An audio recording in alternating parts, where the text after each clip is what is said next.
Hey, black people, can we talk? I just want to ask you a question. How come every 4 years it's mandatory that black people vote? It's detrimental to our existence if we don't vote. But yet we don't make any progress in the next 4 years. Every 4 years we're at ground zero. Every single 4 years. I believe I know the problem and I believe I have a solution at the end of this video. Part of the problem is we do not hold our politicians accountable. Not the black ones, not the white ones. They bring nothing back to the table. They always talking about we can't do nothing for an individual group, but yet they're giving all these individual groups money.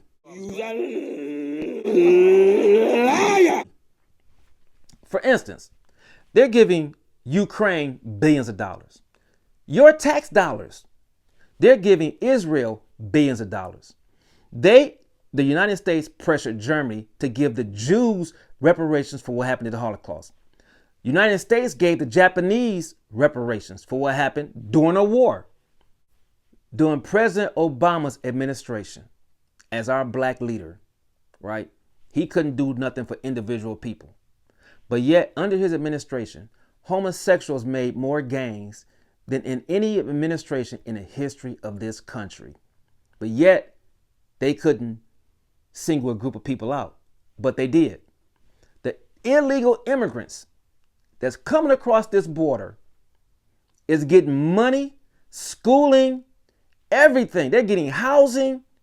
That's your tax dollars going to illegal immigrants, and they have not fought in one war. All they did was illegally step across a border, and now they get money rained down on them. That does not make sense. The Marines and the Army is nothing but the NFL and the NBA with weapons and uniforms. That's how many black people is fighting for this country. But yet our politicians always say, well, just wait 4 more years. We're going to make baby steps. They're playing chess. We're playing Frisbee. We're not even in the game. At what point are we going to hold our politicians accountable?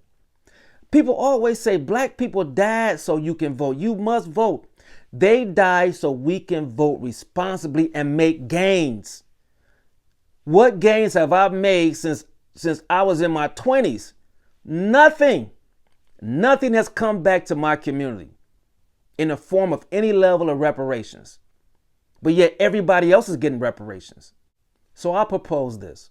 This is what I propose, since they want to pour money down everybody's throat. At this point, it's laughable. But this is what I propose. I think all black people of voting age should register to vote.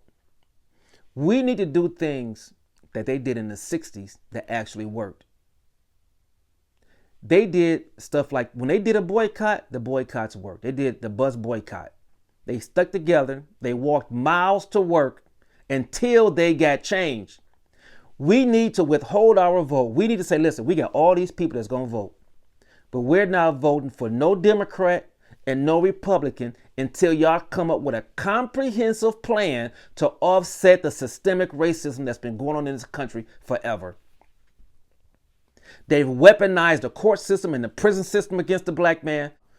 We have unfair housing. They've put railroads and freeways through our neighborhoods to break them up. They've destroyed our rich communities in the 1900s. They put drugs in our neighborhood. And where is all these guns coming from?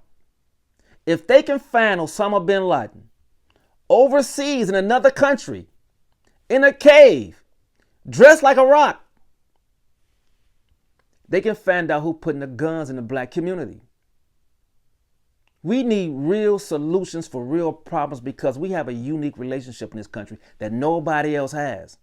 And we've been fighting every war that we can in this country. This is actually our country. I don't believe all that go back to Africa crap. We are in America. We ain't going nowhere. Your father was here. Your grandfather was here. Your great grandfather was here. You here, and your kids gonna be here. So this is our country, and we're fighting for it. We're paying taxes.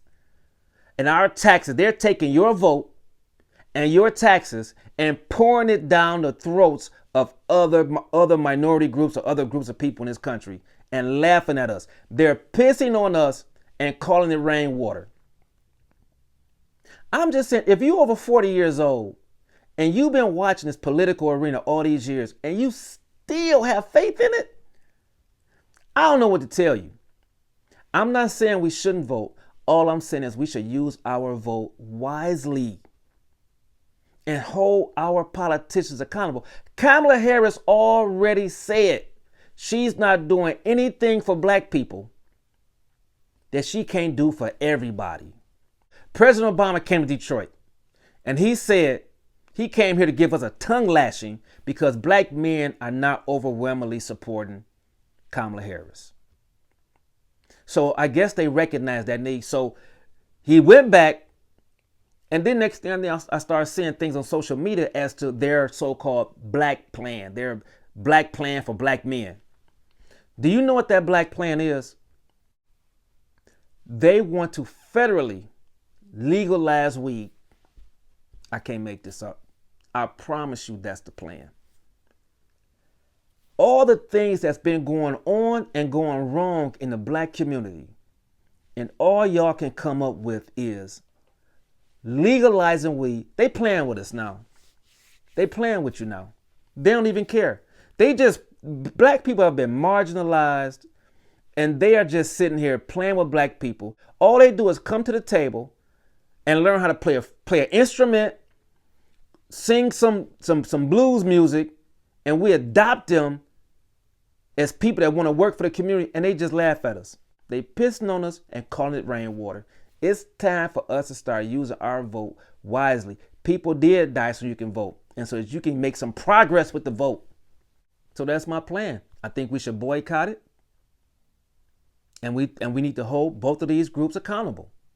Democrats and Republicans, whoever come to the table with a great plan to help black people, that's what we should give our vote for. It's time for change.